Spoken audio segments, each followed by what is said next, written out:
Assalamualaikum warahmatullahi wabarakatuh. Ahlan wa sahlan, santri kelas 9. Alhamdulillah kita bertemu untuk pertama kali ini di tahun pelajaran 2021-2022. Insya Allah pada pertemuan perdana mata pelajaran MPS di sini Ustadz akan memberikan materi perdana atau pertemuan pertama ini. Sebelumnya Ustadz memperkenalkan profil untuk pengajar IPS kelas 9.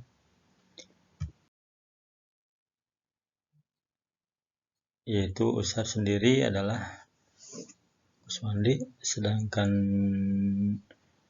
Ustadz alhamdulillah sudah punya istri dan dikaruniai 3 anak. Ustadz mengajar di kelas 9A sampai 9H. Moto hidup Ustadz adalah hidup bermanfaat dan husnul khotimah.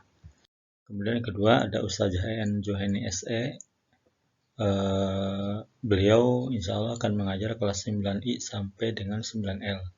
Moto hidupnya adalah akhir yang baik. Baik para santri husnul khotimah kelas 9, langsung saja di pertemuan perdana ini Ustadz akan menyampaikan materi bab 1 tentang interaksi antar ruang negara-negara Asia dan benua lainnya. Pada materi ini, sebagaimana kita ketahui bahwa benua di dunia itu ada 6. Ada benua Asia, ada benua Amerika, Afrika, Eropa, Australia, dan benua Antartika ini yang tidak berpenghuni. Insya Allah untuk materi bab 1 ini terdiri dari 7 bahasan utama yang akan dibahas nanti oleh kita bersama. Mudah-mudahan waktunya cukup. Baik, untuk diketahui bersama bahwa benua merupakan daratan yang luas di permukaan bumi. Jadi bumi yang kita diami ini itu terdiri dari 2 permukaan, yang pertama lautan, yang kedua daratan. Nah, yang daratan ini ada yang disebut dengan benua, yaitu daratan yang luas di permukaan bumi. Tapi ada juga daratan yang tidak seluas benua, yaitu pulau. Nah, secara formal di muka bumi ini terdapat 6 benua yang tadi sudah saya sampaikan. Sedangkan dari 6 benua itu hanya 5 yang berpenghuni atau berpenduduk. Yang satunya hanya berupa daratan salju dan di sana tidak ada penduduk menetap. Luas permukaan bumi yang kita diami ini secara keseluruhan kurang lebih 510.074.600 km persegi. Sedangkan luas daratannya kurang lebih 29,2% dari total luas keseluruhan. Maka disebutkan bahwa luas lautan lebih luas daripada daratan, atau sekitar 70,8%. Baik, di pertemuan pertama ini kita akan membahas tentang benua Asia. Benua Asia ini merupakan benua yang terluas yang ada di dunia, yang ada di muka bumi. Tujuan pembelajaran dari pertemuan pertama ini, yang pertama kalian diharapkan bisa menjelaskan potensi sumber daya alam yang ada di benua Asia. Yang kedua, menjelaskan kondisi fisik atau keadaan alam benua Asia. Kemudian yang ketiga, menjelaskan kondisi penduduk Asia.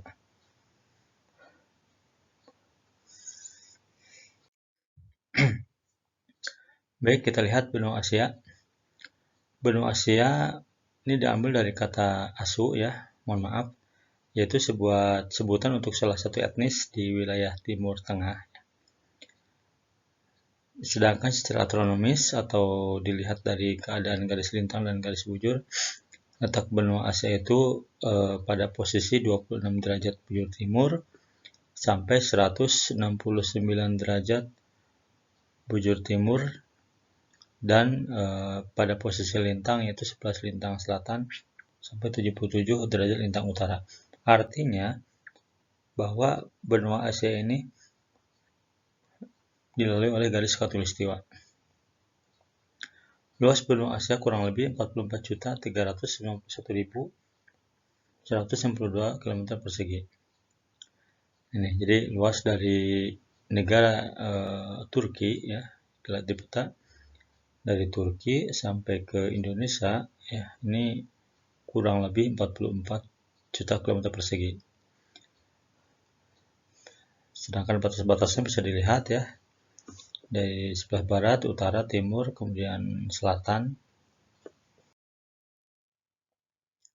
Nah, berikutnya wilayah benua Asia itu terbagi menjadi 5 wilayah ya. Ada Asia Timur, Asia Tenggara, Asia Selatan, Asia Barat, Asia Tengah. Untuk negara-negara Asia Timur diantaranya ada Cina, Jepang, ya, Korea Utara, Korea Selatan, Taiwan. Asia Tenggara itu negara-negara Asia Tenggara yang tergabung dalam ASEAN ya, ada 10 negara. Contohnya Indonesia, Malaysia, Filipina, Thailand ya, dan sebagainya. Asia Selatan misalnya India, Asia Barat ada Arab Saudi atau negara-negara Timur Tengah ya. Kemudian Asia Tengah ini negara-negara pecahan Uni Soviet yang dulunya itu gabung ke Uni Soviet. Ada Kazakhstan, Uzbekistan, Kyrgyzstan, Tajikistan, dan lain-lain.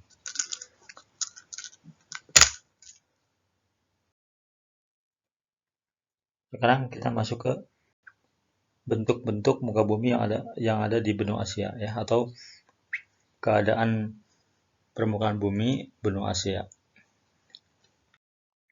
Secara garis besar, benua Asia itu dibagi menjadi 4 bagian bentuk muka bumi. Yang pertama ada dataran rendah, ini di bagian utara ini meliputi 3 lembah sungai besar.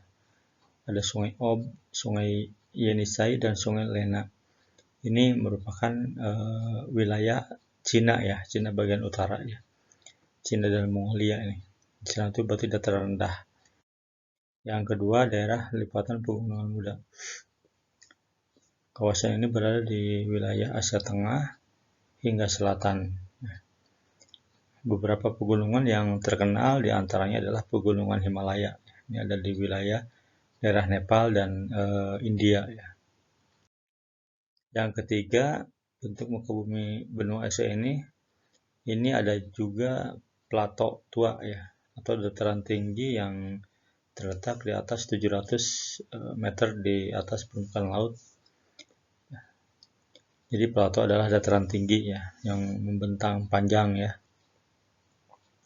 Ini ada di wilayah Asia bagian selatan, melewati India, Cina, dan Myanmar. Kemudian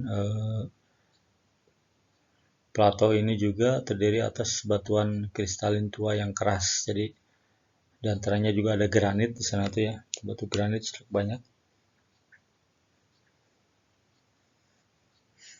Contoh-contoh plato tua yang terdapat di wilayah sana itu ada plato Arabia, plato Dekan, plato Yunan, ini daerah Asia Barat ya secara umum, dan masuk ke Asia Tengah.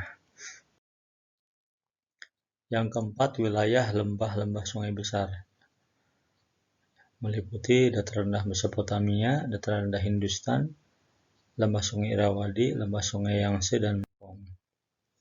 Itu bentuk penampakan muka bumi yang ada muka bumi benua Asia ya. Nah, sekarang kita lihat potensi benua Asia seperti apa. Asia ini menghasilkan potensi pertanian dan perkebunan yang luar biasa. Bisa dilihat negara-negara Asia Tenggara menghasilkan beras, kemudian ada gandum di Asia Selatan, dan juga di Asia Tengah ya ada kapas dan buah-buahan juga. Kemudian Asia Barat ini menghasilkan beras dan kopi ya. Sedangkan potensi pertambangan di negara-negara Asia ini yang Asia merupakan kawasan penghasil terbesar minyak bumi yang berada di dunia ya. Ada di wilayah Timur Tengah berarti, atau di Asia bagian barat. Hasil pertambangannya diantaranya ada emas, biji besi, timah, minyak bumi, gas. Ini sangat kaya ya di Asia. Berikutnya terkait persebaran flora dan fauna yang ada di Asia ini, kita lihat di Asia Tengah ini karena keadaannya kering maka secara umum hanya tumbuh rumput sebagai makanan ternak. Yang kedua, di Asia Timur karena sering turun hujan maka banyak ditemukan tanaman yang bernilai tinggi, ada kayu dan buah-buahan. Di Asia Tenggara ditemukan banyak tanaman perkebunan seperti karet, kelapa, teh ya, dan perkebunan bambu. Ini ada di wilayah Asia Tenggara.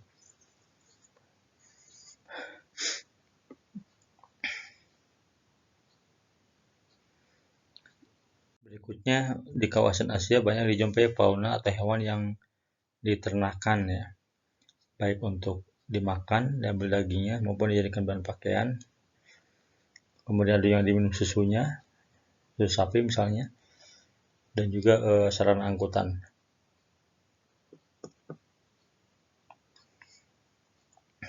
Di samping itu juga terdapat hewan-hewan liar ya yang ada di Asia ini. Kita lihat di tabel contoh-contoh fauna atau hewan yang ada di kawasan benua Asia.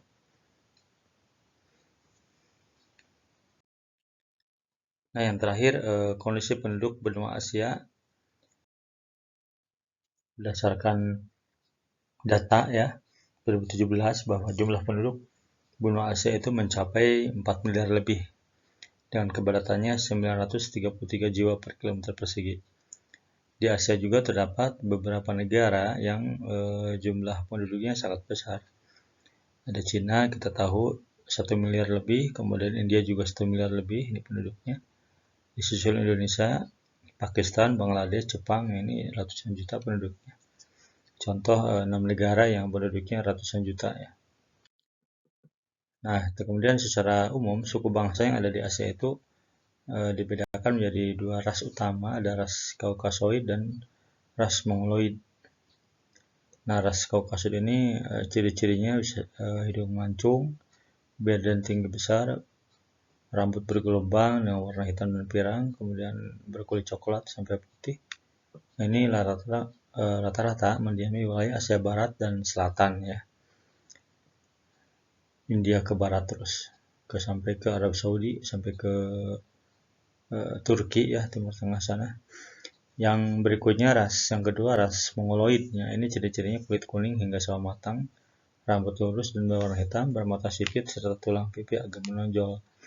Nah, ini mendiami wilayah Cina, ya, Asia Timur, Asia Tengah, Tenggara juga ya.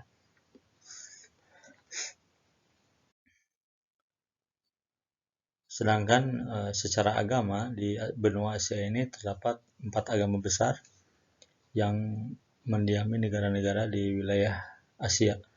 Yang pertama Islam, ini negara-negara Asia Barat, Timur Tengah, Pakistan, Bangladesh, Malaysia, Indonesia juga, kemudian Brunei. Kemudian yang kedua penganut agama Hindu ini sebagian besar di India dan Sri Lanka.